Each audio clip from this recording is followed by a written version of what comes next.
Happy 101, Patrick, from Susan in Australia. Big Seance is still my favourite podcast. I love that you're both a fan and an expert. I love that you interview, but you're a really great listener too. Happy 101 birthday again.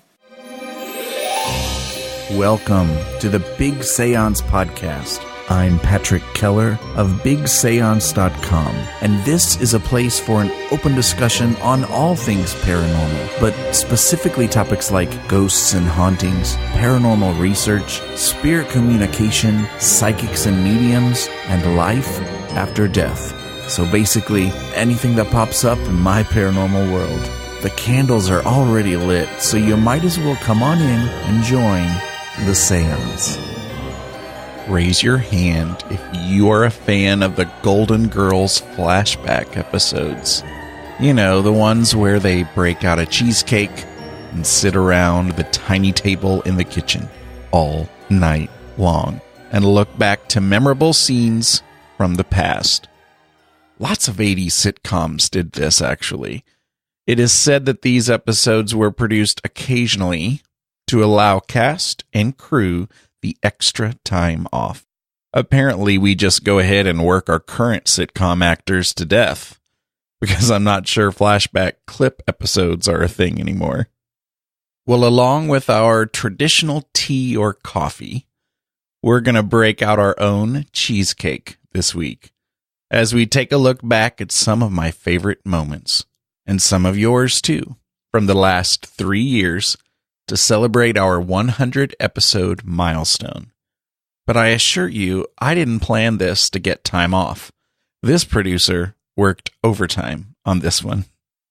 And since most of you in the Big Seance Parlor on Facebook requested for me to share my personal story of how I became such a paranerd, that's how this episode begins.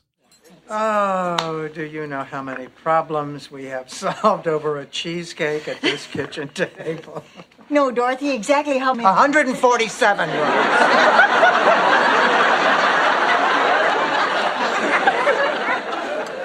The point I was trying to make is that we have had a lot of great late-night talks right here.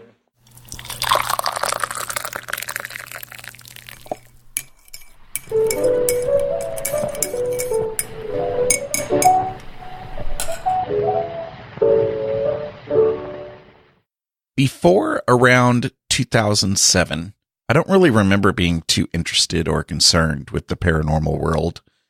I always liked a good spooky story or movie, and as you know, Halloween has always been a special time of the year for me, but I wasn't at all a paranerd just yet.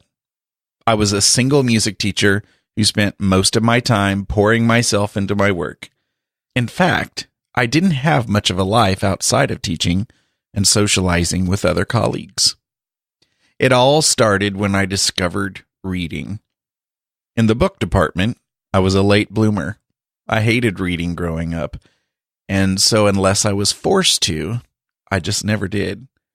But one book, Tales of the City, by Armistead Maupin, totally sucked me in and led me to reading all 9 novels in his series. I know you've heard me talk about this before. For at least a year, I read around a book a week, pretty religiously, and all fiction titles. I was known to cancel dates and happy hours just to sit at home and dive into the next book. Then I found James Van Prague's Ghosts Among Us on a display at the local Borders. Remember Borders? It's like my eyes were opened. I learned so much in that one book, and I couldn't stop thinking about it, and I felt relieved to know that the dogma that had been pounded in my head my whole life was a bunch of bunk. Life didn't end when we died. We crossed over, and we could come back. And that pretty much ended my run with fiction. After that, only paranormal or spiritual topics for me, thank you very much. I was a sucker for any book or memoir written by a psychic medium. It was a full-on addiction. I remember calling my parents that Halloween. They were watching a live Ghost Hunters special. I'd heard of Ghost Hunters, but never really watched it. I tuned in for a bit that evening. It was a 6-hour live broadcast from Waverly Hills Sanatorium. It was so fascinating. I never missed an episode after that, and in no time, I had caught up on the 3 previous seasons on DVD. Between Ghost Hunters and all the books, my spiritual shift had begun. My mom and I began discussing everything I was learning and reading, and we traded a few books. She convinced me to read a Sylvia Browne book, Life on the Other Side. I rolled my eyes and poked fun at her for taking the crazy TV psychic lady seriously. Well, I had to later apologize, because I followed that one up with probably 5 or more Sylvia Browne books. My mom, along with the rest of my family, began encouraging me to form a paranormal investigation team, and they would later become my investigators. They did a very good job with having the patience to deal with me, because I was very serious, too serious, in fact. But we had fun, I learned a lot, and I hope we helped some people along the way for about 3 years. It was stressful, though. I put a lot of heart and time into it. Well, what do you do when you're going through a crazy shift like this?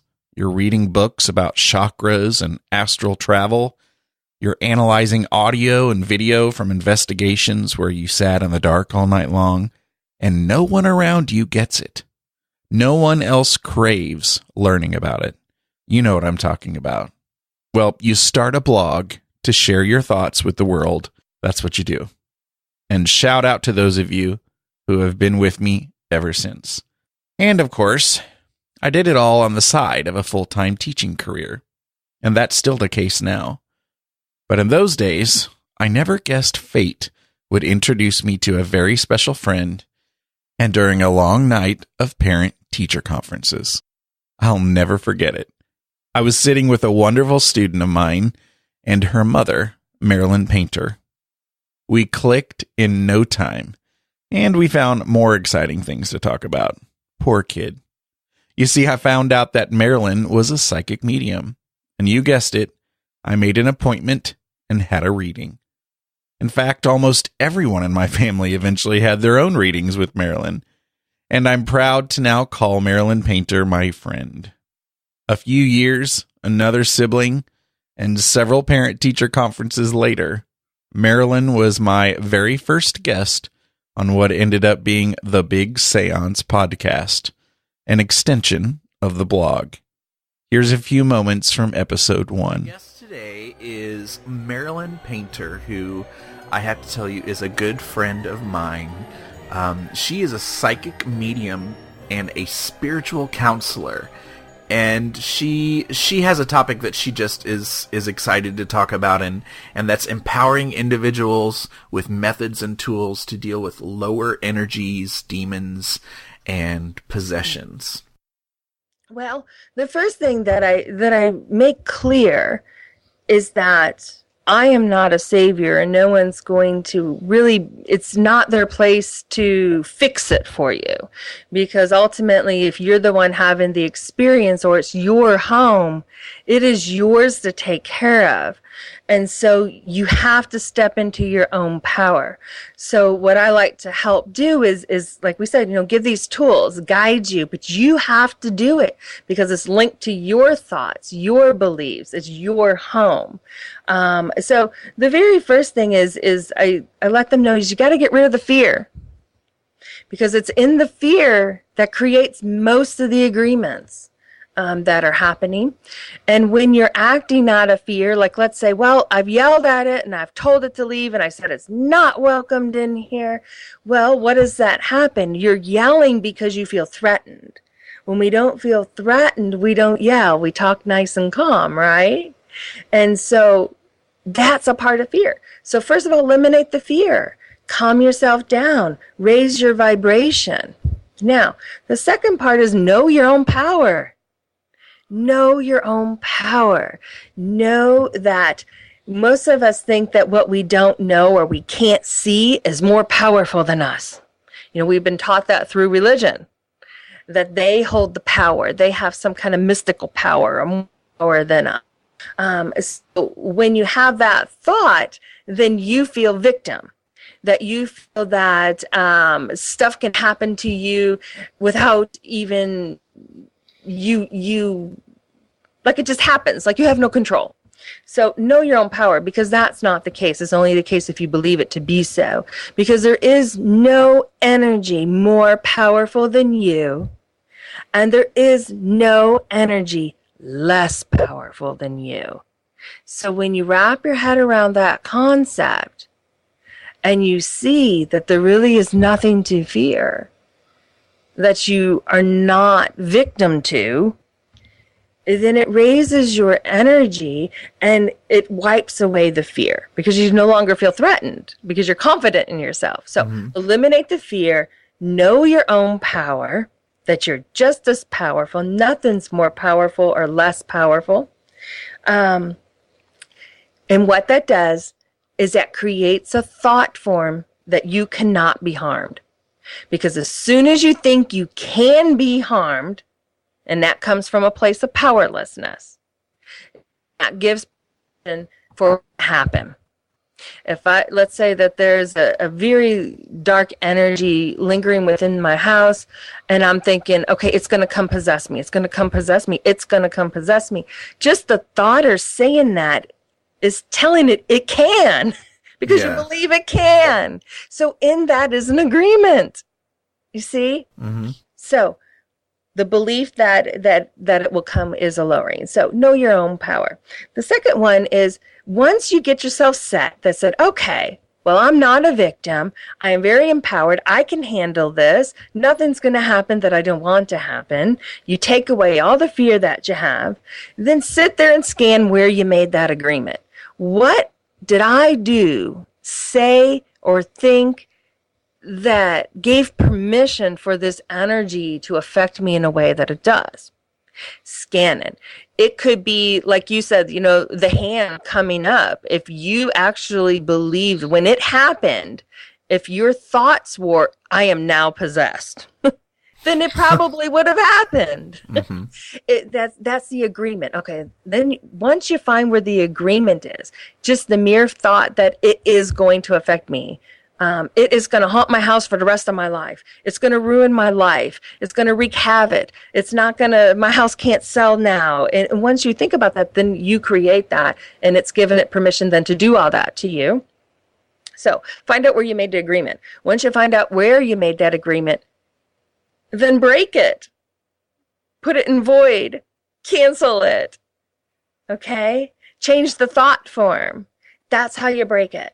That's how you break the agreement. It's just like breaking up in a relationship, Once you find out that hey, I used to be invested in the relationship, but it's just not quite working out for me, then you break up.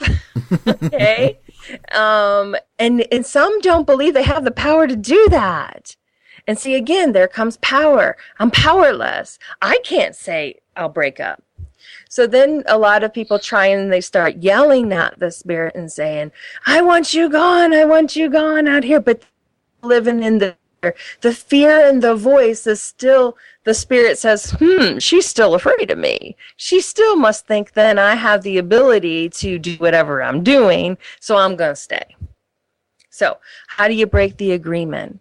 You break the agreement by being very neutral, staying in your peace, staying in your power, staying in your light, very calmly say that I break our agreement. It's void. You no longer can occupy the home. Thank you, for this experience, but it ends right now. And you let it go. Now, most people, when it happens, because you're saying it out of love, okay? You're saying it out of love. Your children don't listen to you when you're yelling and screaming at them, but they do. People do listen when you're talking calmly and you're speaking from the heart. So if you look at it as a relationship that you're not fearful, it just happens that the relationship you're in is one has a physical body, which is you, and the other one doesn't. That's all. But it's a relationship. And so you sit and you talk calmly and you say, break the agreement. I break up with you. So break up with them. Now, what happens when you break up? Well, sometimes breakups go smoothly and sometimes they don't. Sometimes people don't want to go. They kick and they scream. They do all kinds of things to try and salvage and save the relationship. Well, that's when what I call, the spirits start acting up more. They start doing more. They start slamming doors more. They start influencing your lives more.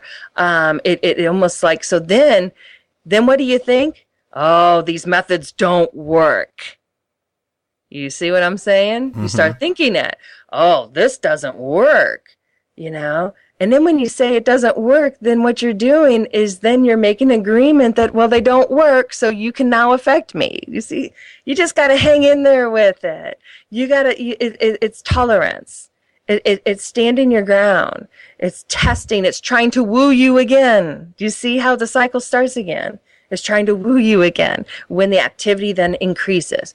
Hang in there, and it'll get tired. Stand your ground. Stay centered, stay fearless, know your power, keep your energy up, speak from love, and it's not going to want to be there anymore because it's no longer fun, or it's no longer, you're not a viable, they have a reason they do what they do. Marilyn was there to help me when I was starving for information and training on things like meditation, channeling, and developing intuitively. After reading There Is No Death and There Are No Dead by Tom and Lisa Butler, I discovered and later joined the association that they are the directors of, the American Association of Electronic Voice Phenomena, or AAEVP. Then I discovered the book, Voices of Eternity, by Sara Estep, who is one of the earliest American EVP researchers, who actually founded the AAEVP before passing it along to Tom and Lisa. The AAEVP is now the Association Trans Communication, or ATransC. I'm still not very fond of the name change, but I get why they did it. About that same time, I discovered I had a long-lost cousin in Maryland, paranormal investigator and EVP researcher Randall Keller. He has a great book, Voices from Forever, and he recently closed the curtain for the last time over at his podcast, the Voices Podcast. He sat with me in the parlor in episode 8. People who may not know about you and all your stuff going on, why don't you tell us a little about how you got into the world of EVP? Okay, well, it's really actually very simple. I used to be a huge skeptic, and I was the kind of skeptic that I now rant and rave about, who wouldn't believe it if it came up and bit me on the face. A ghost or spirit or whatever could show up in front of me and stick its tongue out and go boo, and I'd say, I wonder what that was, So I wouldn't have believed anything until when my father passed away. I didn't grieve. And a couple of years later, I found myself standing at the back door of my house, smoking a cigarette and crying like a baby because, I missed him. He was a good guy. We had a good relationship. It was my grieving come later. And as a result, I decided I would try to talk to him and see if I could record him. So I bought the digital recorder and I sat with it and didn't do anything for a while because it sort of scared me, to be honest with you. It was also the last time I was ever scared from this. Mm-hmm. And when I finally did record, I got some results, and I was kind of hooked. And that's how it started. But what made it continue was I kept getting better results and more frequently, and decided I must either be crazy or something really cool was happening. Tried to contact as many people in the field as I could, got totally ignored, so I assumed I was crazy, and eventually I changed that opinion and continued to pursue it my way without the benefit of other people telling me what to do or helping me learn what to do, and sort of stuck with my own point of view ever since. So I know, like, when I started, right about... And after all this influence, I decided to give EVP research a try. What better way to spend teacher summers, right? After a massive 2-week EVP experiment, my follow-up report was published in the Association Transcommunication newsletter. That was cool. I felt so nerdy. I also did some joint EVP sessions with Randall Keller, though I think I drove him nuts. So at this point, the podcasting bug had bit me. And if you know me, even outside of this podcast, now I'm a huge promoter of podcasting, this new great media. So I started shifting my energy away from paranormal investigation and EVP experiments, and even blogging, and poured it all into this podcast. But before I started mine, there was really only one podcast I ever listened to regularly for years, and without him even knowing, he had become my mentor, and eventually he encouraged me to start this podcast, which has truly been a journey that has changed my life. I was honored to have Jim Harold on the show for the very first time in episode 14. Well, I was extremely nerdy when it came to, I was always interested in the news. I mean, I remember, I'm in my mid-40s, I remember watching Walter Cronkite, and that's the way it is. And probably like the only 8-year-old kid that I knew who watched Meet the Press. So I was, or some people say Meet the Depressed. But anyway, I always had an interest in broadcasting and news. My mom used to say I would walk around the house with a flashlight saying, "I'm Bob Barker." So broadcasting, it was like I was almost born with an innate curiosity for broadcasting. In later years, when I would go to college and take a history of broadcasting course, I look forward to it every day. I'm like, this is fascinating, and everybody else would be asleep. So I always loved broadcasting. And another area of nerdiness for me was, appropriately enough, the paranormal. And started out, I was reading, I remember as a kid reading books by Charles Berlitz on the Bermuda Triangle when that was a hot topic in the late to mid-70s, and In Search Of with Leonard Nimoy, and later years Unsolved Mysteries. So really, those two categories were two main categories for my particular brand of nerdiness, and it all just kind of melded together quite a few decades later and turned out to make all this happen. Picking favorite moments and clips of guest interviews, well, it's kind of like picking your favorite child. And I've had tens of thousands of children in the past 16 years. So this was difficult. I decided to focus more heavily on the earlier episodes. And here's a select few. Mary Homick, owner of the very popular Historic Cemeteries group on Facebook, and a woman who really is my inspiration when it comes to cemetery photography. Let's take a look back at episode 2. That is, but Well, I can tell you, I was one of those people that when I went to, the cemetery, I was just there to take a picture, like, of the headstone, like no artistry involved. Just, here's the headstone, take a picture of it. And then all of a sudden, you, like, opened up this whole new world of, oh my gosh, it could really be, beautiful. And this can be, something that people enjoy looking at instead of just, sitting in a folder on my desktop. On the computer. Yeah, and I went through that phase myself because I did a lot of genealogical research. And so in my 20s and 30s, I was out just doing that, just taking photos, just to record, just to say, okay, I've got the name, I've got the date, that's enough. And then, once I started the page, that's when I connected my art and my photos and my cemeteries. I mean, I took cemetery photos that were artistic when I was younger, but I never intended to share them. And then that kind of fell off, real life took over and had to do other things that weren't as fun. So then once Historic Cemeteries started to really get rolling, I realized that I could use my art background and make these things more beautiful and show people beautiful places rather than, places that they just disregard. Oh, IR. Well, I have a friend who's a photographer in Mississippi and met him through cemetery groups. He was shooting cemeteries as well. And he was shooting infrared photography. His name is John Major. That's Majure. Very talented photographer.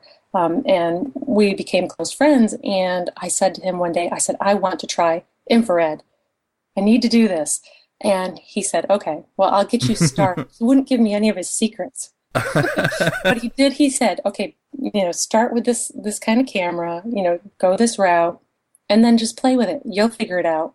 And the minute I hit that button the first time, I fell in love.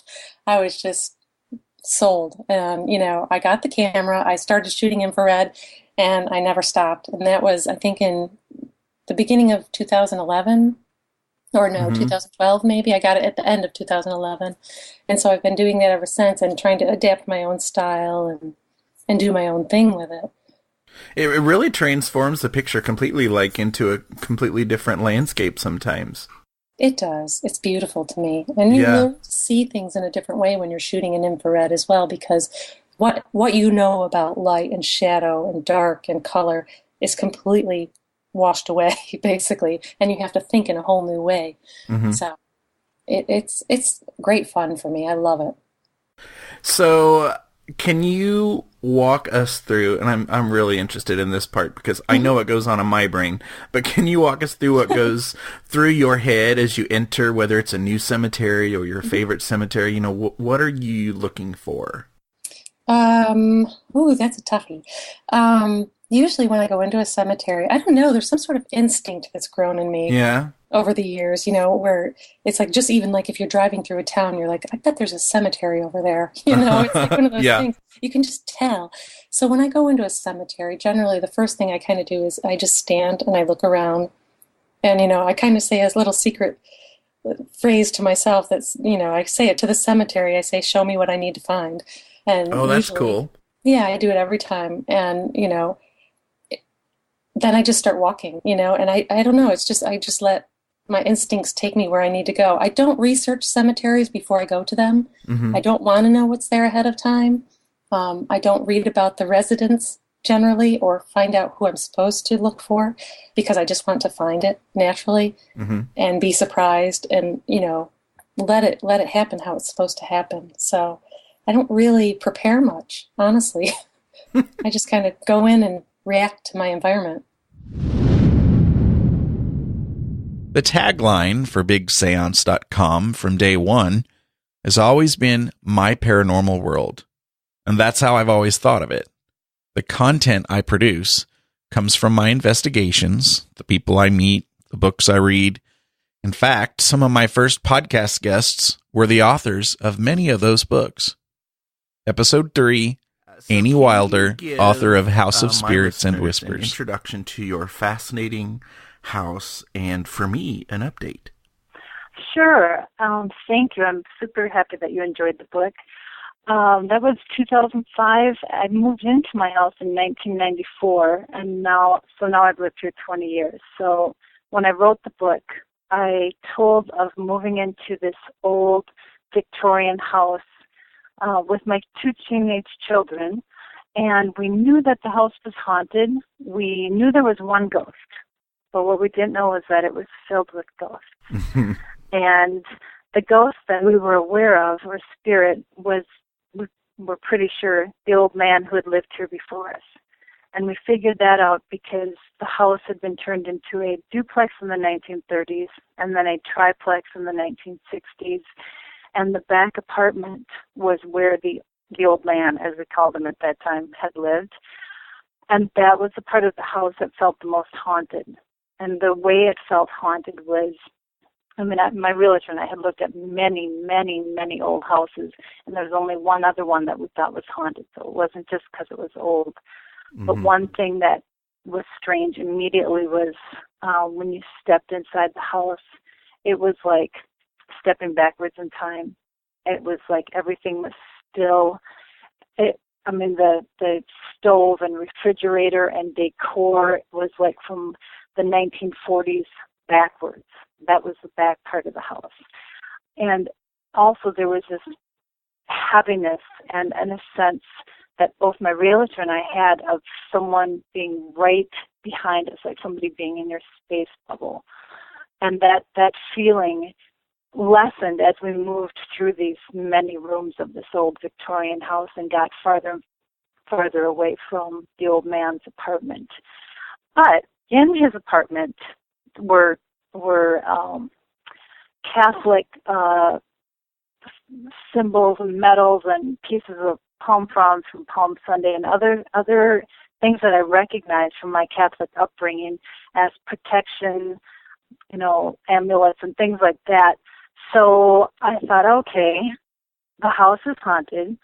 It doesn't feel evil. It doesn't feel like a demon clown. It's heavy and gloomy, but the ghost is Catholic. I think the ghost is Catholic. So, we have that in common. Okay. And I knew his wife had not yet, his wife was still alive, but in a nursing home. And I thought, well, he's probably hanging around till she crosses over. And because my kids were teenagers, my daughter, blue-haired punk rocker at the time, and my son was full-blown Elvis obsession, hardly ever came out of character.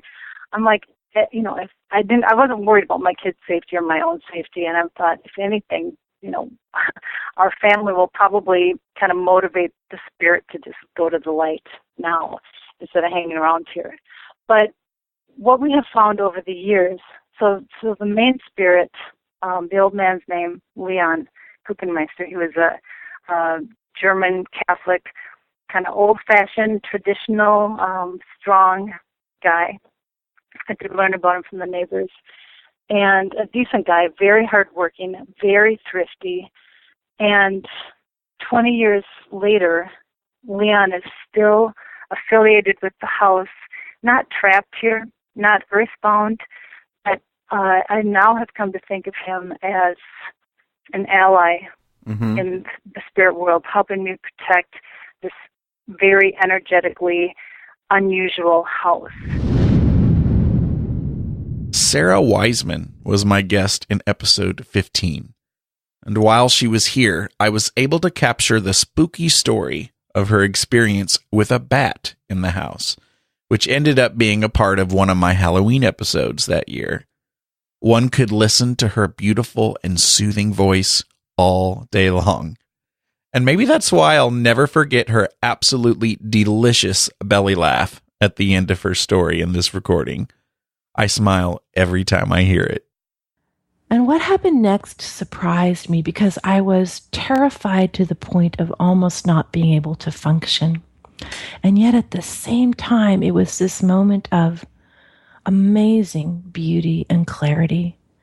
I don't know if you've ever had a chance to be in a room with a bat flying, but they are exquisite beings and they are so fast. They're like little ribbons of black, like a ribbon twirler, just swishing this little black ribbon all over by your head, by your foot, around the room, into the next room, into the next, coming back. And then suddenly it just sailed out the door. And I quickly ran and slammed both the doors shut and just stood there in the middle of the floor shaking. And I realized that when we come to face our fears, gosh, they just fly out kind of effortlessly. It's not a big struggle. We just open the door and they're released.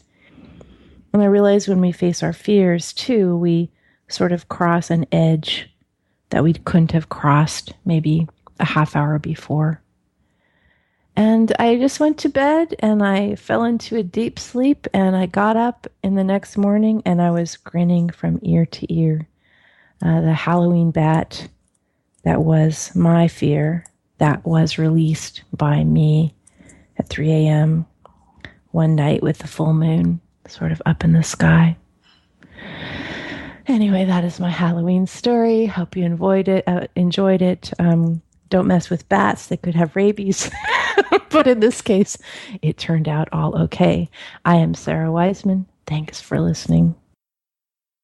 What do you mean that story's not spooky? Are you kidding? Oh my gosh. When I interviewed Edwin Becker on the once highly publicized haunting of his family's home in the 70s, he gave me a compliment I'll never forget. You told me it was one of his greatest interviews. I remember soaking in every story and feeling fortunate to be able to capture it all. In fact, we talked for much longer than we had originally planned, and the episode ended up being, I think, my first two-parter. After those episodes, I began getting feedback from listeners telling me how much they liked how I let my guests talk and I didn't hog the microphone. So I've tried to make this a habit since then, and hopefully people continue to appreciate it. Here are some highlights from episode 20 and 21 with Edwin Becker. Their eyes almost popped out of their head, and they were gone. The woman grabs my hand, and she looks me directly in the eyes, and pauses for a second and says, "Bullets."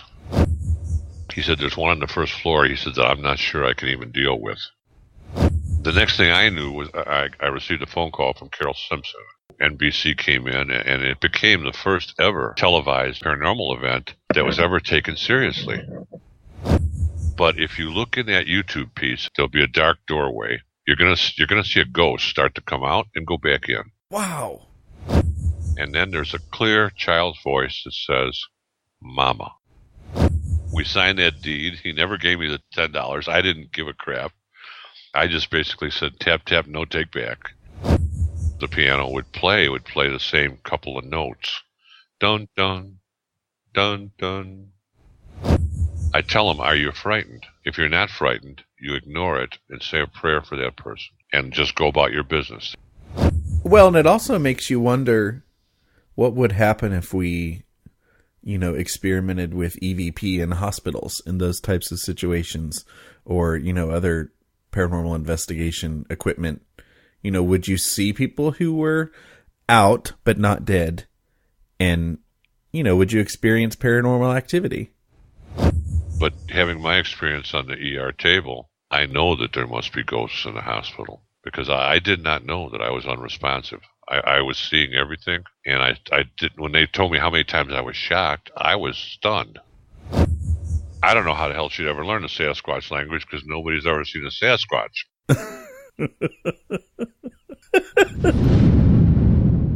And when Karen A. Dahlman joined me in the parlor, I had no idea she'd become so involved in the Big Seance community. She's one of your favorite guests. Here's her first of many appearances. Let go. Episode 5. Planchette work. Let go. Let go. Okay, so as I've pointed out to you, and we've talked about this, I've experimented several times with the Ouija board over the last, couple of years. Mm-hmm. And you've even commented and have been very supportive of those experiments in the past, but I've still never experienced any communication or activity or the planchette moving on the board. And I suspect my problem involves not having enough patience. And it has probably been 6 months, since I used the board. Do you have any words or advice of encouragement for me or any other listeners who may be experiencing similar results with their Ouija board? And you're not alone. I do get a lot of questions on that level. And I know quite a few people who have the same experience. They'll sit there and it won't work. And they'll follow everything in the book. But what I do find where it drops out is they'll do it a few times. And then because they didn't get responses within the first few sessions, I'm done. Or I'll wait another month, or then it becomes 3 months or 6 months. And, it's like with anything you're learning. I'm a golfer. I don't know if I could say I'm really a golfer. I attempt to be a golfer. And I just can't go out and play once a week to be really good and expect those results. If I go out and I'm only playing once a week and not doing all my practice like I should be doing to really play a good game, I can't be mad at myself. I can't go, oh my God, I suck. It's the fact that I haven't really given myself the time with my clubs. Same with the planchette. You need many, many hours of the planchette under your fingers on the board, miles and miles and miles of planchette, because that will allow you to create the circuitry with, number one, with your partner. Oh, you don't want to switch partners all the time either, because that makes it hard again to get that contact. Mm-hmm. So I try to pick one person or two or three that I'm going to be solid with, that will be consistent and work with me, because their consistency with it also matters. So it's doing that. It's having the consistency of doing it. If you're going to say, I'm going to do it once a week and I'm going to do it for an hour and a half only, boom, done. Even if your messages start getting better and better, you may extend it 10 minutes or 15, but nothing more than that. Put it away, do it again. It's building that up, building that practice up. You're not just building a practice for you. It's a practice for the energies on the other side. When I say other side, it's really another dimension. We always like to talk about the Ouija like a portal. And I use that just for sake of ease of communicating about it. Truly, it's just to make a connection, and it's a tool that they can use to spell and pick the numbers and yes and no and things like that, so we can communicate back. There truly is no hole that's opening up or a portal. That's more, I would say, metaphorical. Although literally, you do open up. To say what it looks like, I can't really say what it looks like. Although I've been told from the other side, it looks like light. Another dimension, it looks like light. From my side, I see nothing other than the planchette moves. But I do feel. So it's doing that consistently, allowing the other side, the other dimensions, the other energies to build that up with you too. For them to move, to use the energies, your circuitry of you and your partner, to use the energies of your hands, the energy focus on that planchette, to help move it, to get the energy in there to move it through your body, through your movements. That's a crazy feat. That's a hard feat to do. And it definitely requires them a lot of practice. And so I find what beginners do, I hear this from every novice I talk to, they ask yes, no questions only. Because they quickly, the board starts working and the planchette starts moving.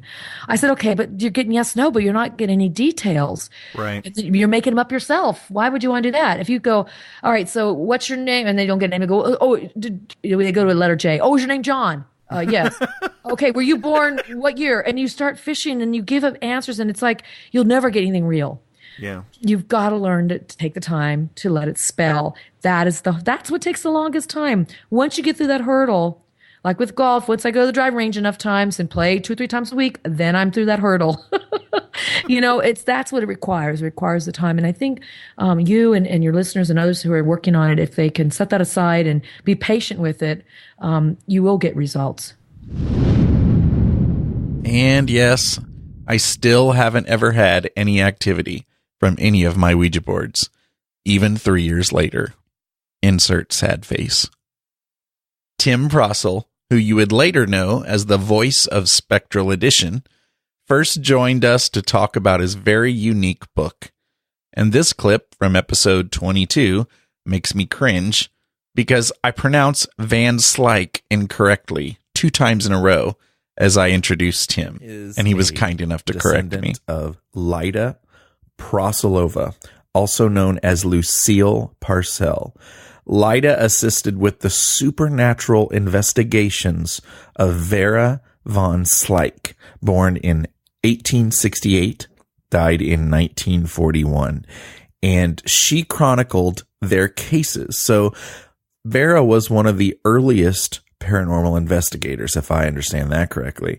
Tim inherited those chronicles, and very soon his book, Help for the Haunted, A Decade of Vera von Slyke Mysteries, with all of those stories, will be available to the public. So that is the really cool topic we're going to talk about. I think I was starting to write stories, and I did speculative fiction, which is sort of a general umbrella term for science fiction, horror, you name it. Fantasy would probably fit in there too. So I was dabbling around with that, and I was always a fan of things like novels like Dracula and Frankenstein. My grandmother, here's an interesting story about inheriting those stories. My grandmother found out that I liked the ghostly stuff and science fiction and things like that. And she mentioned that I had an ancestor who chronicled these adventures that she had with Vera Van Slyke, not von Slyke. But I'm sorry. I was trying to be fancy. Yeah. And I, my jaw hit the floor, and I said, I need to find these things. And she went up into her attic and couldn't find them. So I was horribly disappointed for years.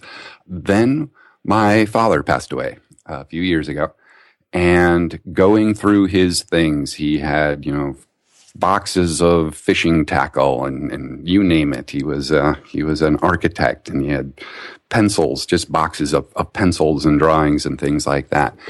Among all of those belongings was what had originally been used to display seed packets in a store. But it was this kind of interesting collapsible wooden box from probably the late 1800s, maybe early 1900s, but that general period. And we're going through this stuff. I had long since forgotten about these stories that my grandmother had mentioned and couldn't find.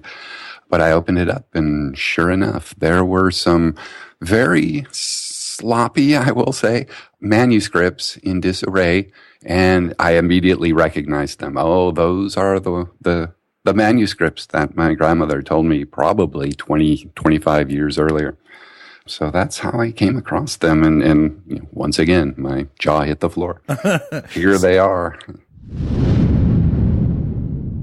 Would you believe that I would end up having a second guest who I first met at a parent-teacher conference? No? Well, then I guess there's no point in telling you that there's a third guest who falls in that same category. But the second of those three was Karen Burton, whose terrifying and heartbreaking dream in episode 33 is one I'll never forget. But I had this one dream. My children were quite a bit younger and of the age when you knew my middle son, when you had him as a student. And I dreamed that I was in downtown St. Charles at the Capitol building. And I know you've been there. The first Capitol of Missouri building is there. I was up on the top floor of that building, but in my dream it was the third floor. It's the second floor in reality, but in my dream it was the third floor. And if any of you are avid dreamers, you understand that in dreams, architecture means very little. You create the architecture you want. So I was up there and I was very distressed. I had my three sons with me and I was strapping them to columns or posts in the building with belts. I was strapping them onto the posts and I was explaining to them that I could not hang on to all three of them, that they were going to have to be strong and hold on to the posts themselves. In this dream, I was quite not afraid. Afraid is the wrong word. I was urgent. There was urgency in the dream. I knew that the time was short and that there were things that had to be done and things I had to do. And I knew that people had to get up to the third floor of this building or they weren't going to survive. So I strapped my children to a column and I went off to the stairwell and began to scream at people to come up the stairs as quickly as they could. And I began to scream at the top of my lungs in this dream for people to hurry, and they wouldn't hurry. They kept walking up the stairs as if they were, I don't know, going to choir class. And they just weren't in a hurry, and it upset me a great deal, and I began to yell, and I got more and more distressed, and I got louder and louder and louder.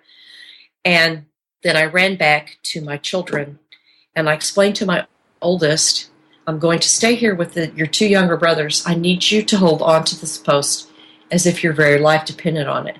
I am not strong enough to hold all three of you. And then behind me, I heard the sound of water, not like a lovely fountain of water, but like the sound of mountains of rushing water. And I remember screaming at the top of my lungs in the dream for the people to come up the stairs or die. And then I woke up. And I was quite distressed about this dream.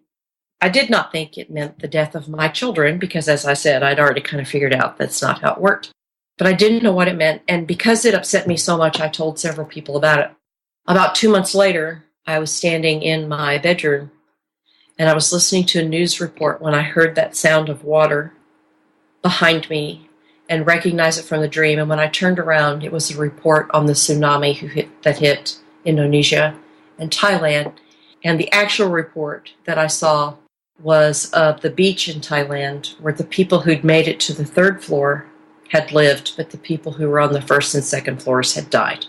They had drowned. And stories of people, there were actual people on there talking about trying to hold on to their children and how they couldn't hold on to them. And I just cried. I just sat on my bed and cried about that because I had this almost memory of that from that precognition. It was just so strong, it was almost a memory. But I didn't really understand what it meant until after it was over.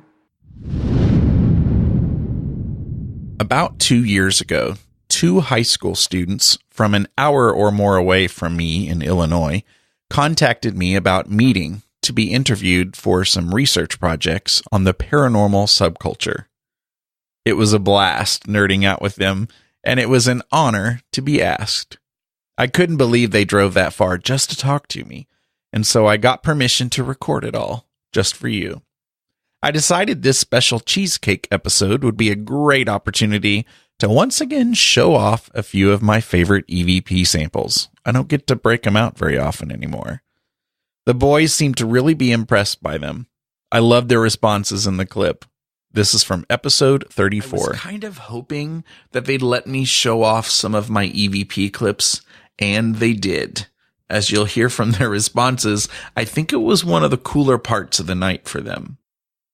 So the first EVP I played for them is one I don't think I've shared with listeners of the podcast yet. I'll play it for you first so that you can hear it clearly. Then I'll jump back to the audio with Rick and Daniel. This EVP clip is from an undisclosed family residence investigation. This was one that friend and psychic medium Marilyn Painter asked me to help her with. I record nonstop from the moment I arrive at a location, so we, along with the family, were around the dining room table, which was our command center for the evening, and I was finishing up with the equipment setup. I asked one of the family members if there were plenty of outlets downstairs in the basement. To maintain their privacy, I bleeped out the family member's quick response, but right after that, listen to the voice that was captured. There's probably plenty of outlets downstairs.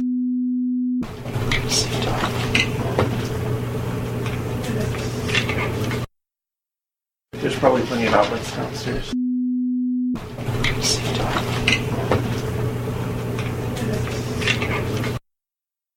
There's probably plenty of outlets downstairs.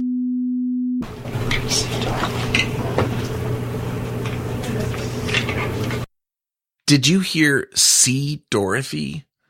I wish I would have known that night to look out for a Dorothy down in the basement, but I didn't find this EVP till days later, and that's usually how it goes. Okay, back to my discussion with Rick and Daniel.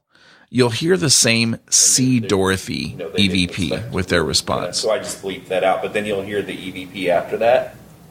There's probably plenty of outlets downstairs. Did you hear the whisper? I was talking about going downstairs and placing recorders down there, and then it sounds to me like somebody saying "See Dorothy." I definitely did. Yeah, so after that we were like, is there Dorothy downstairs? Is that what we were going to see? Yeah, outlets downstairs. It's kind of creepy. Yeah, and I have most EVP sounds. And you didn't hear that until afterwards. Right. Had no clue. Then I played my very favorite and first big EVP ever captured. It was captured at one of our first investigations at Frieden's United Church of Christ in St. Charles, Missouri. I featured a lengthy commentary on this EVP in episode 6 of the podcast from July 30th, 2014. So if you'd like to hear more about it, check out that link in the show notes. But I will go ahead and play the amplified version of this EVP for you now. Inside the fellowship hall, opposite of the kitchen, it's higher numbers.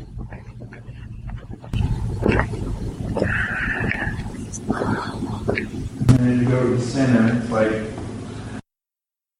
inside the fellowship hall, opposite of the kitchen, it's higher numbers.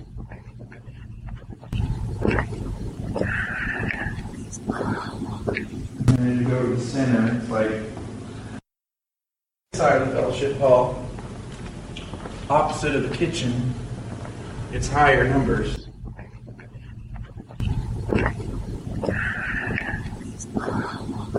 And then you go to the center, it's like Now back to listening to this clip with Rick and Daniel. Should call opposite of kitchen, it's higher numbers.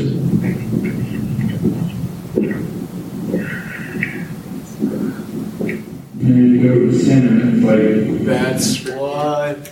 No way. No, wait, before I play more, would you hear any message yet? Like, I haven't heard what it said. I just heard like a little girl whispering. Yeah, okay. It sounded... But you don't hear any words yet? Okay. But different people hear it's all over. Some people hear this is Paul, and then some people hear it's all over me. Or it could be nothing. It could be somebody's shoe squeaking, walking and turning on this kind of floor. Play it again. You know. Should call opposite of kitchen, it's higher numbers. These are just unidentified sounds from the kitchen. I heard it's all over. See, but now that I've told you, yeah. Is your brain forcing yourself to hear that, or do you really think that's what it is? I heard the it's for the first time, so you can definitely tell that sounded like a voice to me. This is what makes you obsessed with it. Opposite of kitchen, it's higher numbers.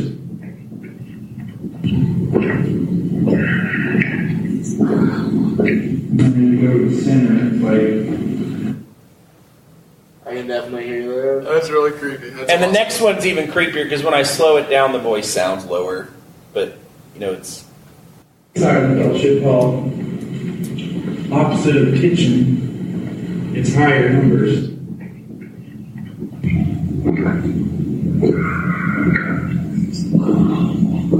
And then you go to the center, it's like...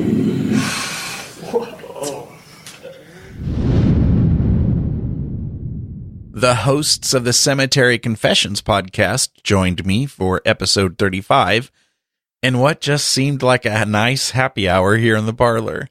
Cemetery Confessions is a podcast for the goth community, and it's so interesting that even though I'm not goth, I'm still a regular listener. And as you'll hear, it doesn't stop me from trying to get some goth points. Probably the biggest part of what gets me so excited about the paranormal, and I know many listeners would agree because we cover it a lot here, but it's spirit communication. And so I love researching and experimenting with the different tools and techniques. And isn't there something a little goth about being obsessed with talking to the dead? Oh, absolutely. Absolutely. And not in a, a lot of times in the mainstream, you'll see people doing it like with the Charlie phenomenon, people doing that just to simply scare themselves. But there's actual like inquisitiveness and curiosity and sort of scientific thirst for knowledge there that I think both share. So I'll tell the audience, I guess, before we started this interview, I told the Count and Mark that I'm working to get my at least temporary goth card. And so that's one point for that card for me right there, spirit communication. There's one right there. Yeah, well, you have another 572 to go. Actually, I'm sorry, 665 to go. Let's make it a little more goth there. Oh, man, I got to keep working on it.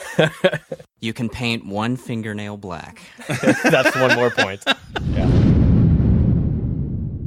I had lots of fun on the road to New Orleans with my mom a few summers ago.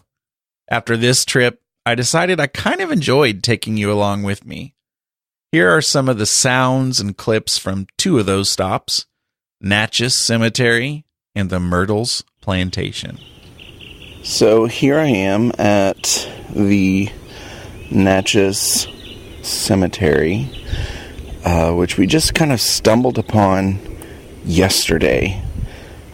Mom dropped me off. She's going to go do a few things, planning on staying here for like an hour and a half or so. It is so beautiful and a different look of a cemetery than the Bell Fountain Cemetery in St. Louis. Well, this brings us to what I think a lot of you are probably most excited to hear about. St. Francisville, Louisiana, the home of Sonny's Pizza. Ha! Seriously, though, delicious pizza at Sonny's. But yes, St. Francisville is also the home of the Myrtles Plantation. Before bed, we held a brief 20-minute EVP spirit box and Ouija session with K2 meters close by. Here are a few clips. In the audio, you'll hear quite a bit of background noise from the air kicking on and off, and I creatively edited out most of the dead air in between questions. Obviously, we didn't rattle questions off this quickly without leaving time for someone to respond. 17th. We're getting ready for bed, but we're going to do a quick Ouija session in the Ruffin Sterling room at Myrtles Plantation. You ready? Yeah. Is there anyone here tonight wanting to communicate with us? Please let us know if someone's here. Let's circle it.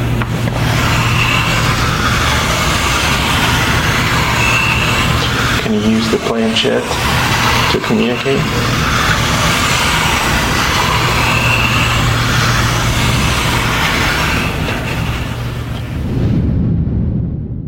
Here's some more from me touring the grounds of the Myrtles.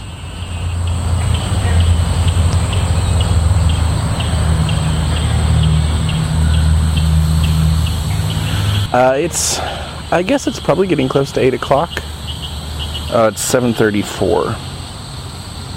I decided to take a walk around the grounds behind the back of the Myrtles house. I did not realize that there were lots of little cabins that people stay in on the property, and I'm assuming...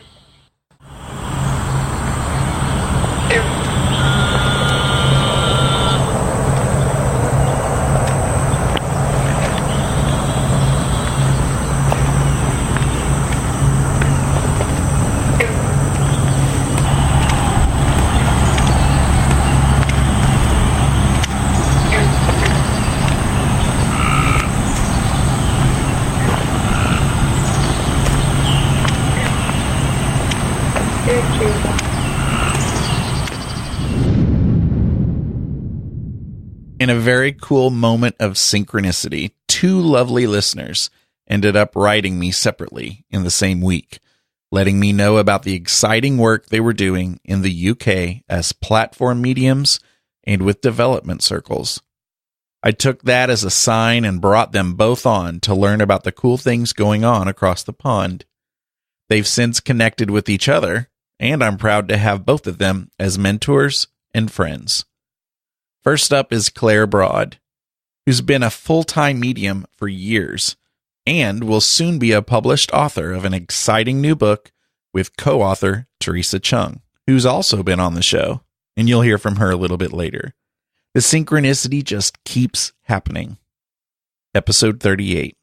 It's very normal, down to earth, very, if I said to you that for most part, we are, sitting because we're really developing ourselves, I guess, first and foremost, like I was saying to you with the trying to get to know your guide. A lot of what is done in circles is a lot about developing oneself rather than having, amazing things going on within a circle. So they tend to be small groups of people coming together with like mind who are wanting to work with the experiences that they have had, or no experiences in some cases. They just want to learn more about it.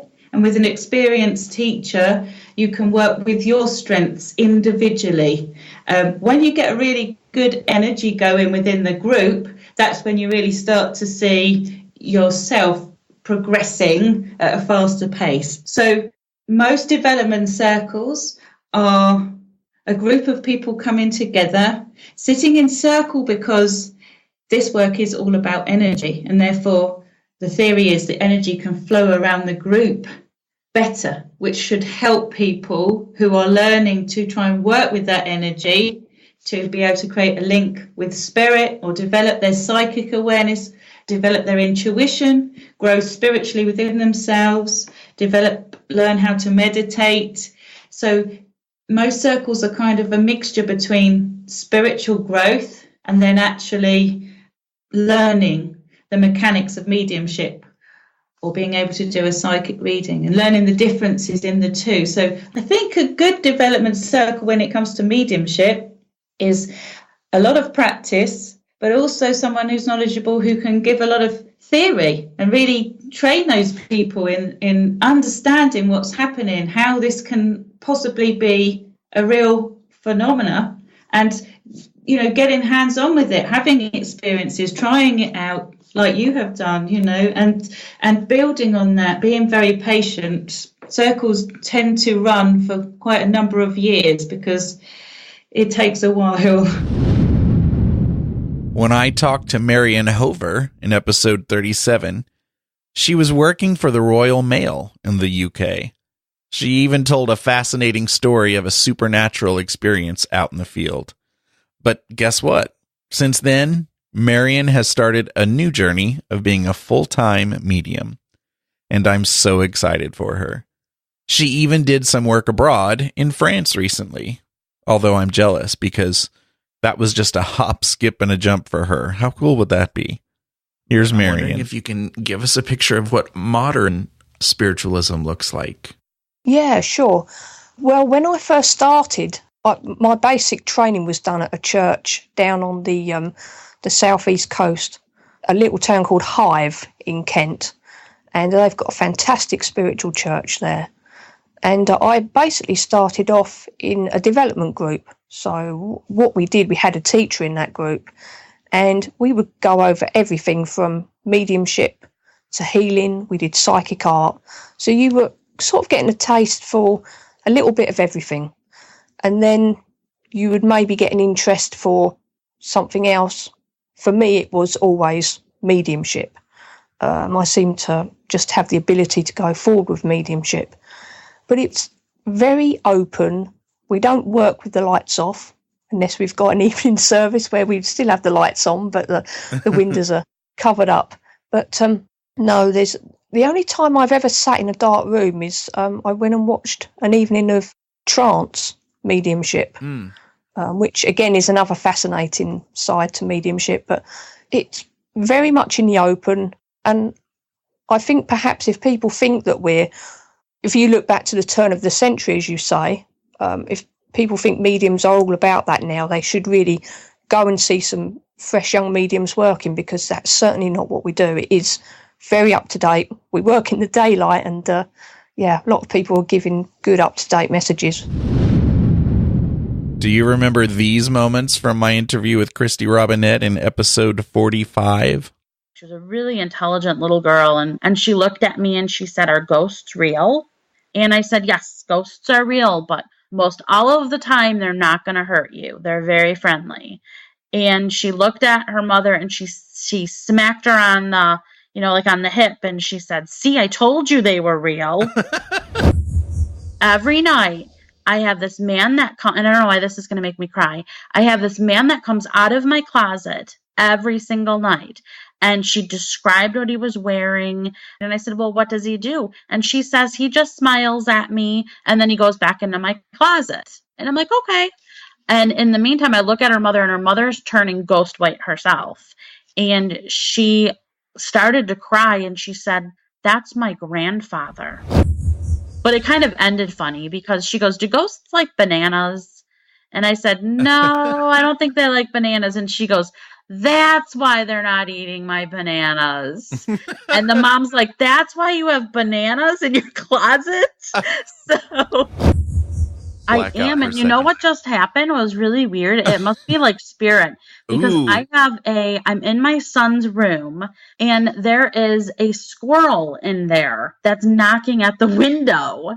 Oh my gosh. So it must be someone for you. Open the window. Another one of those on-the-road episodes was my trip to the Milton Schoolhouse in Alton, Illinois, with Ginger Collins Justice in episode 50. You may remember hearing Ginger way back in episode 23.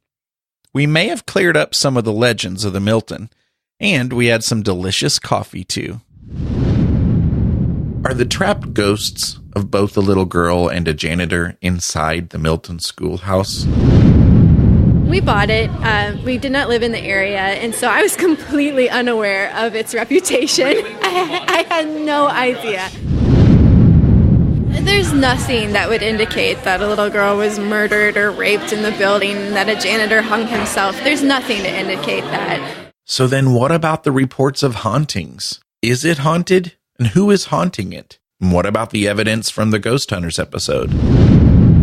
And you know what? When they sit down and do the reveal part of the show, there was about an hour's worth of talking back and forth, not only about what they found while they were here, but about the history as well.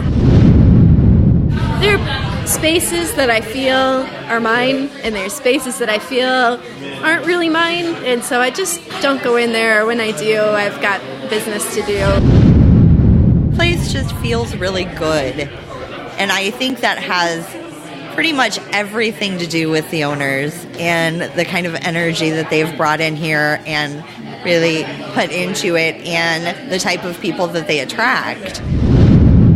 Our presence here has been really well received by the community. They all have a personal connection with this building and are generally really happy to see something come of it.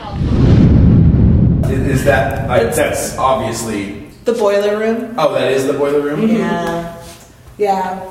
You can open it if you want.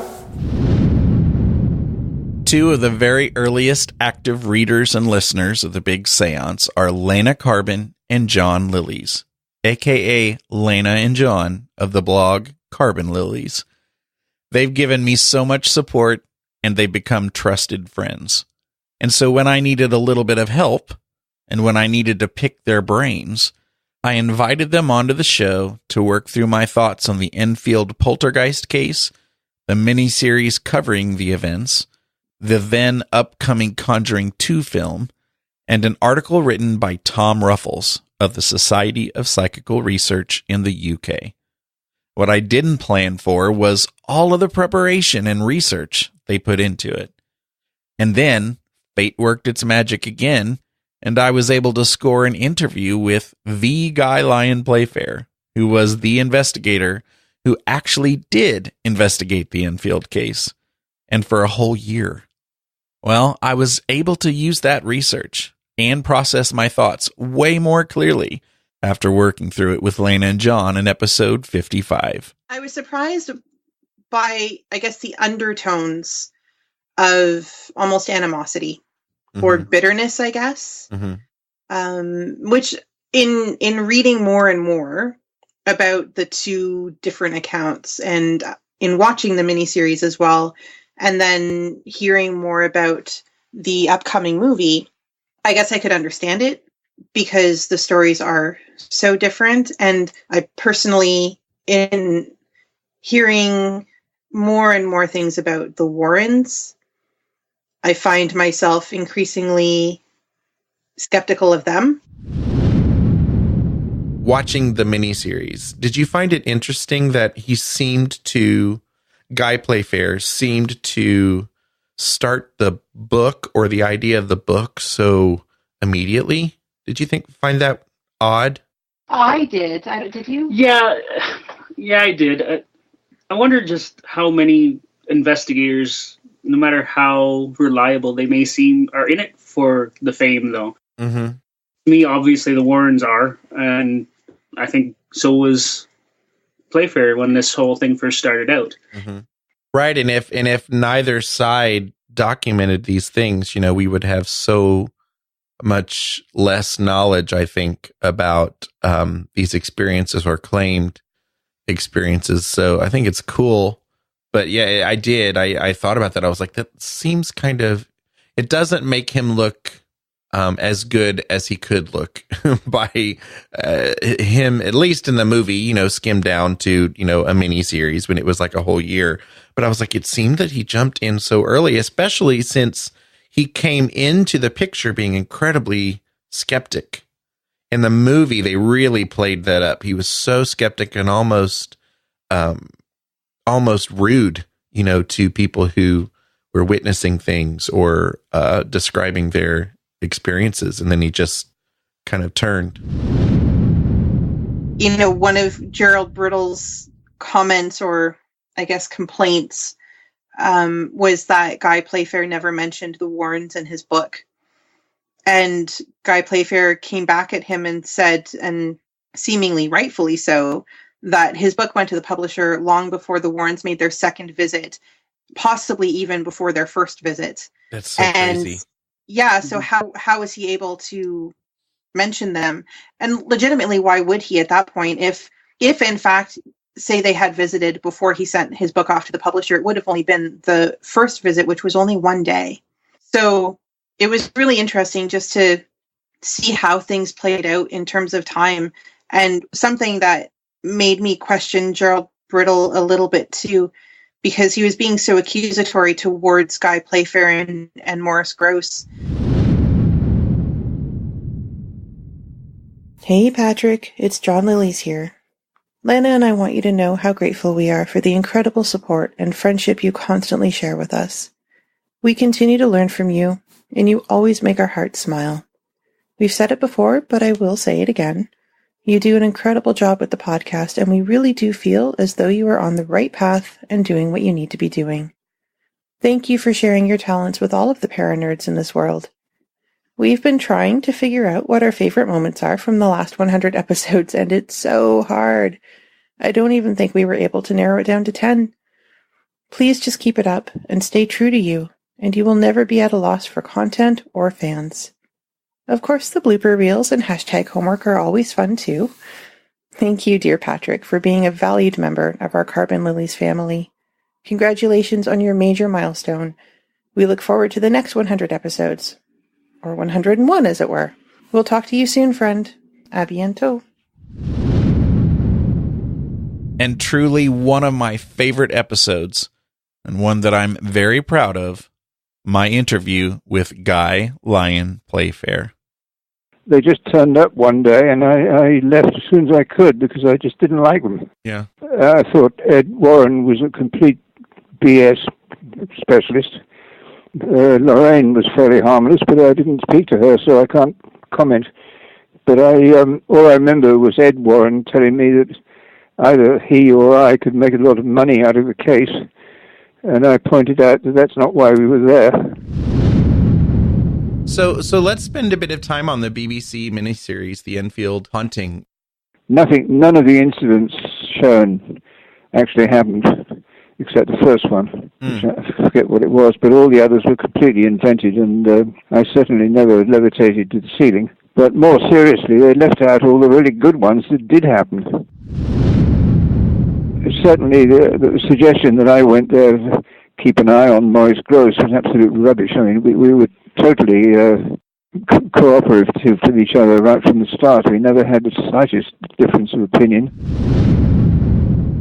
And I came across a wonderful quote from William Crookes, who was the first scientist in England of any distinction. He was the president of the Royal Society. He was the top man. In fact, he was the most respectable scientist in the country, and he did all kinds of work in psychical phenomena with medium Daniel Hume.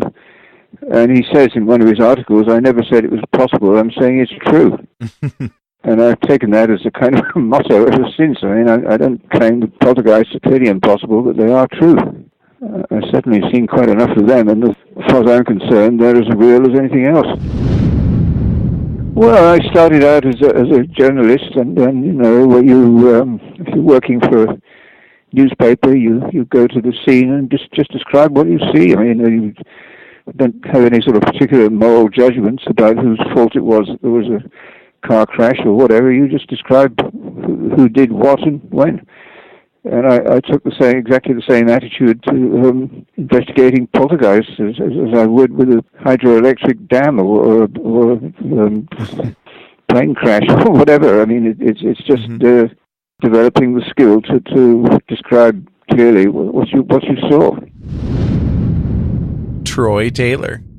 In the greater scheme of things, it's 20 years, but in the worlds of not only the paranormal, but in the worlds of, let's just say, the internet, Right. This is a completely different lifetime. When I started in 93, a buddy of mine said, gosh, there's so many ghost stories around here. Maybe you should think about doing something about that. Maybe you should write them down or something. And we sold 50,000 copies. And it was just like, what in the world? I mean, who would have thought? And so my buddy who had suggested the book in the first place said, hey, maybe you should rent a van and take people around to some of these places. Now, keep in mind, there weren't any ghost tours either. Rosemary Ellen Guiley. So The Gin Connection is one of those books that I will often hear from people that after they read it, they were afraid to sleep in the dark. They had to leave the lights on. But this is why we need education, because when there are pockets of darkness, we do need to shine a light on it. Dina DeCastro. Mercury retrograde has a lot of trickster energy to it and will foul things up, sometimes in a way that causes you to slow down and think about things in a different way, and it can actually be beneficial. Well, I guess that would be my manic moment, I guess. Saturday. Oh, yeah. I guess that would have been it. Oh, hey, there you go. It was a new moon in Gemini, and your mind was all stimulated and excited by the idea. Thanks, new moon. Thanks, new moon. Here's another thought with this Saturn-Neptune square. How are we already living our dreams and we don't even acknowledge it? Tim Stevens. The children of the night, what sweet music they make. April Claxton. They don't ever want to talk about, remember that time you stole my money, you asshole? They always talk about, they never say that. They always talk about those moments that took our breath away, not the moments that we lost our breath. Marla Martinson. So you guys, I did some of this stuff for you, so you don't have to. But you said that you don't regret it, though, right? No, I don't regret it. It was the most painful thing I've ever done. It was, but then I was willing to go back. I went back for another. I was going to go 5 times, but my husband was so pissed that I was spending the money that I had bruises all over my body. But I'm like, I have to go to get the full effect. Listen, well, I spent the money and I got a great chapter out of it, at least. Amy Bruni and Adam Berry. One of the things with Ghost Hunters, while totally an amazing experience and we're so thankful for it, we had no control over editing or anything. And so when we saw the episode, when the episode aired, that was the first time we saw the episode. And we go and do this extensive EVP session where we just know, we feel like something is happening around us. There is something here. It's thick. It's palpable. And then we're like, oh my God, this thing is totally communicating with us. Every one of them were erased. What? Yes. I remember that. You even wrote about that. Yes. Hi, Patrick. It's Paula Mitchell. I wanted to tell you about my favorite episodes of the Big Seance Podcast. My 2 favorite episodes are Uri Geller and the live video that you did with Karen A. Dahlman on Halloween. I am so glad that we met at the American Hauntings Fall Festival.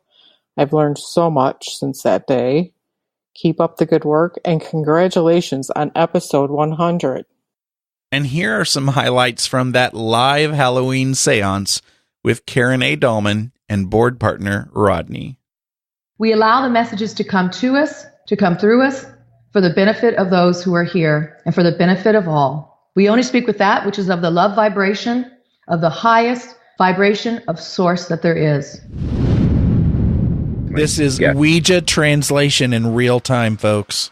So when I ask yes and no questions, here we go. They're already going to answer. I only do it for clarification. S-H-E. Hold on. Okay, hold on. I'm going to go fast. I got to get down here. S-H-E. Go ahead. W-A was. Okay. N-O T. That wasn't Papa. I think your cat just came through. Could you feel the difference? Yeah. The question is, who will be the next president of the United States? I can't wait to see how they answer this, so here we go. It was hard for me to leave you when the time came. For me to go, please forgive me. Teresa Chung. Religion had its faults, but at least it provided a moral compass. And now that's gone. Where do you go for your values? Where do you go for life advice now? You turn to the internet or your friends. You Google it. Yeah, Google it. Yeah. I think doubt's a path to heaven. I truly do. I truly do think that when you doubt, it's actually heaven calling you to grow. Because as soon as you say you know something, you're static. Greg Newkirk and Dana Matthews. We went on a ghost hunt that night, and then Dana and I kept in touch, and the rest is history. And now we're married. So it works. This has got to be a Lifetime movie at some point. You realize this, right? Only if Tori Spelling plays me. Ever since then, things have just continued to ramp up, and to the point where one night we were seeing this woman in our room. Like, we saw this woman in our room, and she just kind of slunk into the closet, and we decided it was time to have a talk. Greg and I are then able to kind of go, no, wait, this is something that happens to ghost hunters. This is something that, lots of ghost hunters experience. It's and potentially could be paranormal. Before talking to Uri Geller, I was so very nervous. He's such a big personality. He's friends with so many major celebrities, and he was a spy, for goodness sake. How lucky was I to get the first major interview after secret documents were released and hit the news worldwide. And for days after that interview, after a comment Uri made, I was freaked out and convinced the NSA had bugged my house. And the scientists turned to me and said, look, we're going to go out for lunch. We'll close the door. By the time we come back, we want to see the pig dead. So for me, working as a spy was intriguing. I loved it. The skeptics were my cover. Also, at one stage, I did something for the FBI. There was a serial killer in New York called David Berkovich. He called himself the son of Sam, and I actually found him. When I finished my show, one of the ushers comes up to me and she says, Mr. Geller, did you know that Michael Jackson was sitting right there? And I said, what? Do you mean the Michael Jackson? What I remember most about my interview with Chip Coffey is the pain in my lungs from laughing so hard. Being a parent to a psychic kid is not much different than just being a parent to a kid who's not exhibiting psychic abilities. You love your child, you listen to your child, you protect your child, you respect your child, you defend your child. And every good parent should do that for their child. And so should every parent of a psychic child or anyone helping to raise a psychic kid. I don't see anything wrong with telling your loved ones, having a buzzword or a keyword or whatever, a phrase, something, somehow letting them know that you are communicating with them, influencing things around them, letting them know that I'm here and I'm okay. In my wildest imagination, I don't think I could have imagined that I would be so blessed. And sometimes I feel like I don't deserve it, but I sure am glad that that's the way it is. So, and I'm so far from perfect, I am not St. Chip of Georgia. I have...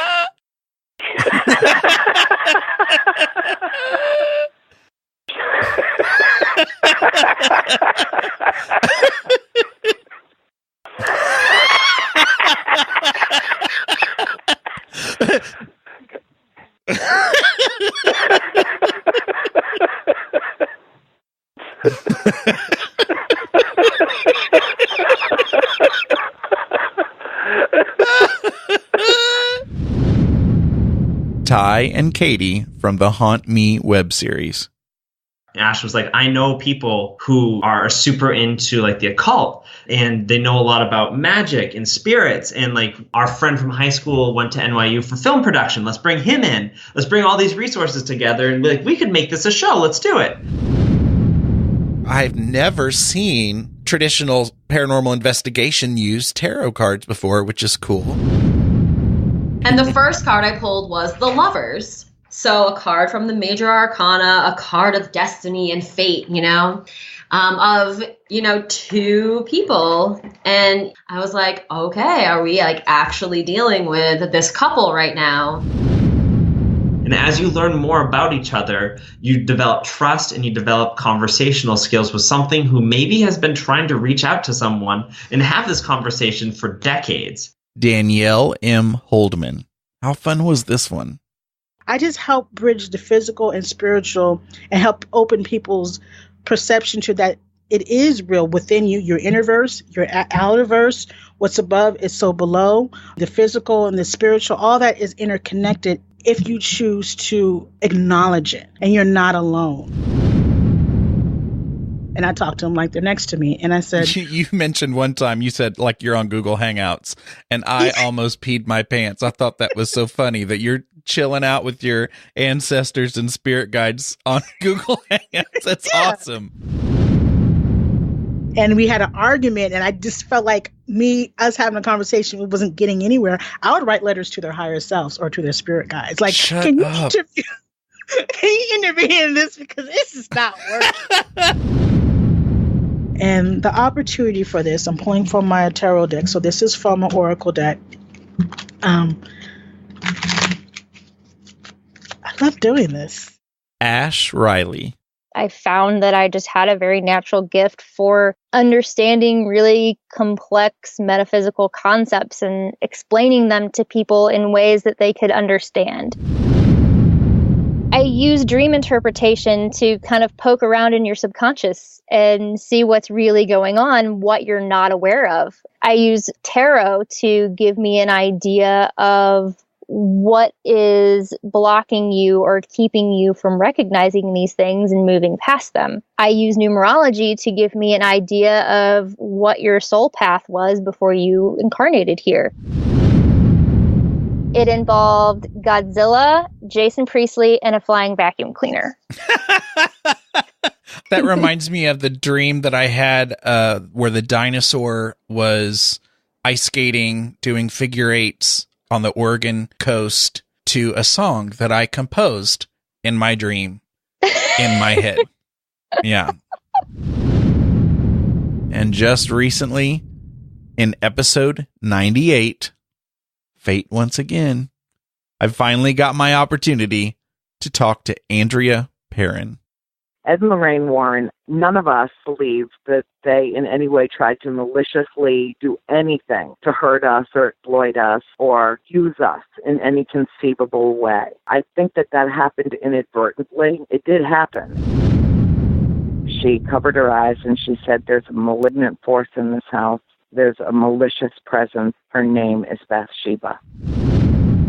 But she was levitated into the air, and in a split second, she was thrown from the middle of our dining room 20 feet away into the middle of our parlor. They had a very strange, almost like little brother, little sister. They were basically the same age. She figured he was about 5 or 6 when he died. And so when she met him, they were the same age. And then he was stuck and she grew up. And I am very sorry that she was inundated with prowlers and inundated with creepy crawling kids. And I'm very sorry that somebody took a crowbar to Bathsheba Sherman's gravestone and desecrated her gravesite. Hi, this is Jason from Baker City, Oregon, and I stumbled upon this podcast via Jim Harold's Campfire Facebook page when Patrick commented on my t-shirt photo that I posted there. I listened to an episode and was immediately hooked. First, Patrick is an excellent host who does his homework before his interviews. That's really awesome. I appreciate that. Second, he provides an atmosphere that kind of makes you feel like you're in some sort of Victorian home with candles lit and Ouija boards out. His audio files are very, very novel and original, complete with eerie music, wind, creaking wood, and of course, the obligatory pouring of tea as you enter the parlor. It makes you want to dim your room and light your own candles as you get ready to listen. And I also find it inspiring for my own spooky podcast someday if I ever decide to do so. But of course, I have this issue with procrastination.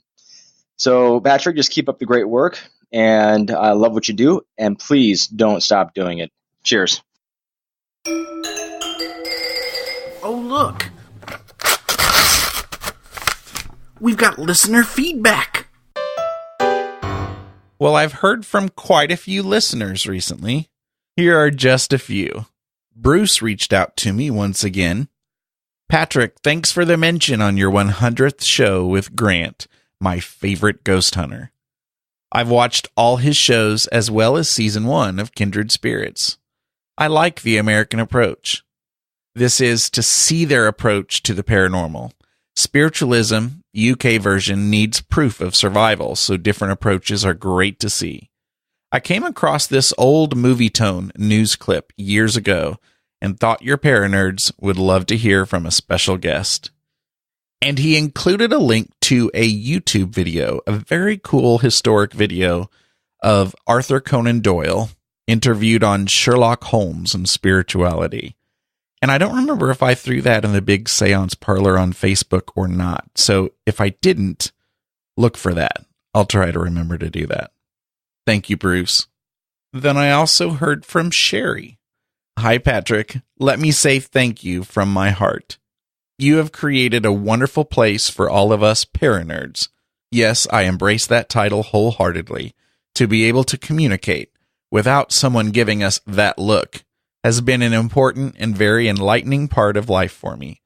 Your podcast is so well done, and you have such a natural easiness in the way you interview your guests. Your content is always interesting and intelligent. I always come away learning something. One of my favorite episodes was the dream interpretation episode with Ash. I was the one who commented on a dream about a pretty pearly pink pug puppy. That's hard to say when you read fast. It still blows me away that she could pinpoint on the nose what it all meant. I also have to tell you about an experience I had while listening to the episode with Keith Johnson a while back. Let me set the scene. I was working alone in an empty doctor's office one afternoon. It was an overcast, rainy day. I always put on your excellent podcast while charting and working the phones. We are located in an office building in South St. Louis, so it is an older building.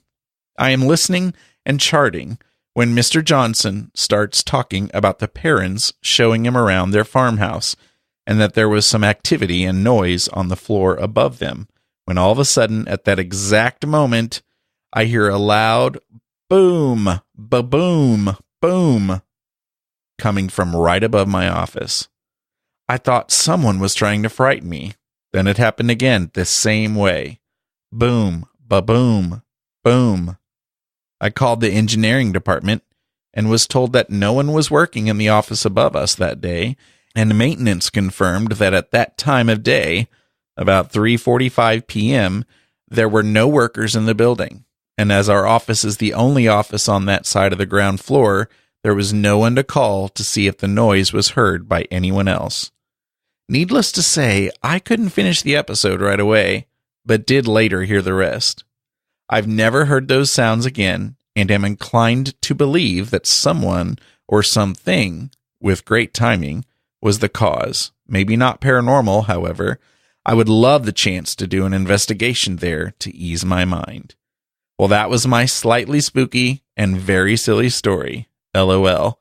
Thought you might get a kick out of it. Thanks again, one of your devoted paranerds.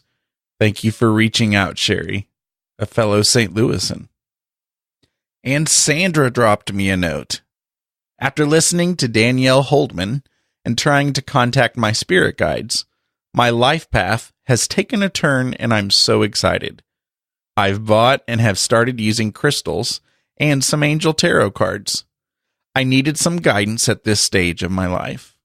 My daughter needed guidance with the relationship. It seems as though I now have help from an unexpected source. I'm loving these developments. All have happened after listening to your podcasts.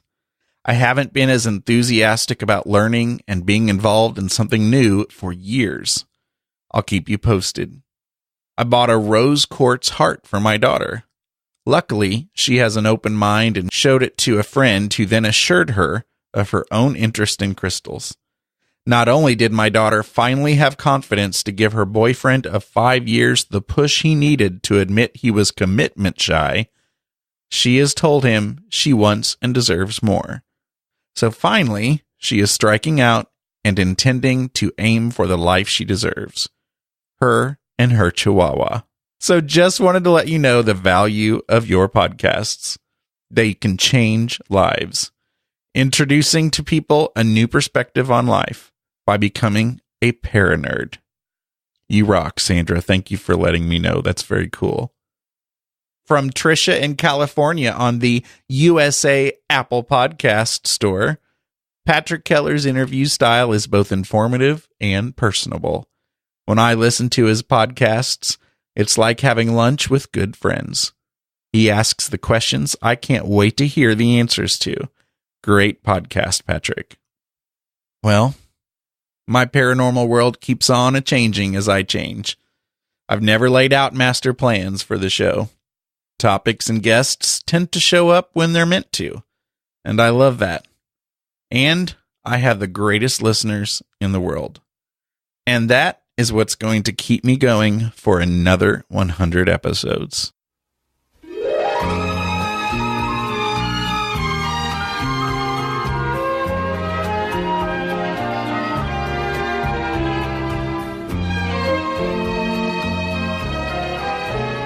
I hope you enjoyed your cheesecake. I sure did. Before I leave you, I want to give you the all-time top 6 most popular episodes of the Big Seance Podcast. We're going to start with 6th place, which is episode number 56 with Guy Lyon Playfair. Number 5 is episode 97, the second time that Diana Denise from History Goes Bump joined us. Number 4 is episode 78, highlights of our 2016 Halloween seance with Karen A. Dahlman. Number 3, the very first episode with Marilyn Painter. Number 2, episode 84 with Uri Geller. And the number 1 most popular episode all time of the Big Seance Podcast is episode 85 with Chip Coffee. Thank you, Chip, for being awesome. I want to thank every one of my guests from the last 100 episodes, and you. Yes, you, the paranerd who is sitting there just listening this whole time. Thank you.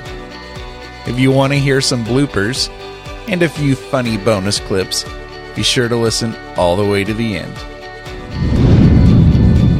For show notes, including links to anything we may have mentioned in this episode, visit bigseance.com. Just click on the Big Seance Podcast logo or find it in the menu. You can also find and subscribe to the show in iTunes, Stitcher, Google Play Music, TuneIn Radio, and iHeartRadio. Do you have any comments or feedback? Go to bigseance.com/feedback to learn how to get your voice in a future show. Or you can call my feedback line, 7755-TELL-ME. That's 775-583-5563. Interested in learning how to promote and share the podcast? Go to bigseance.com/share. Thank you so much for listening.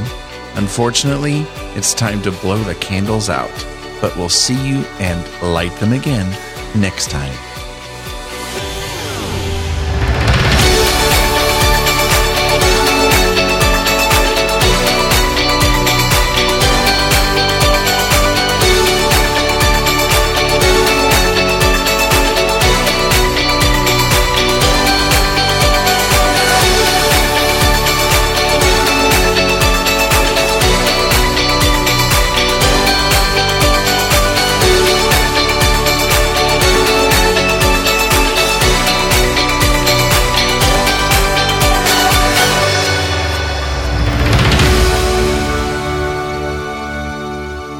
Kind of thing.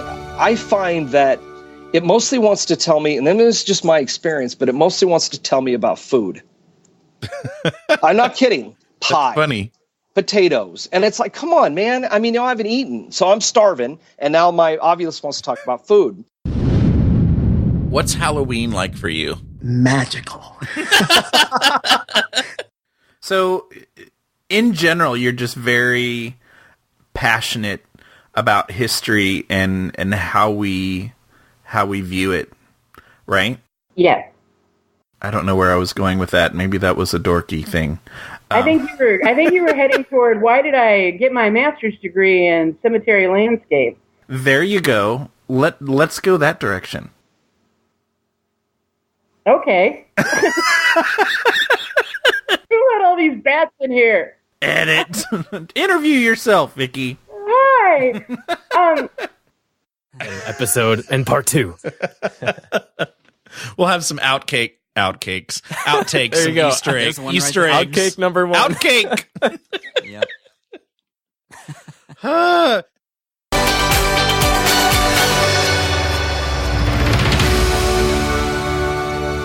I had a nice talk with, of all people, the Papa John's delivery man about, of all things. Wow, Meryl, you're noisy. I had a nice talk with, of all people,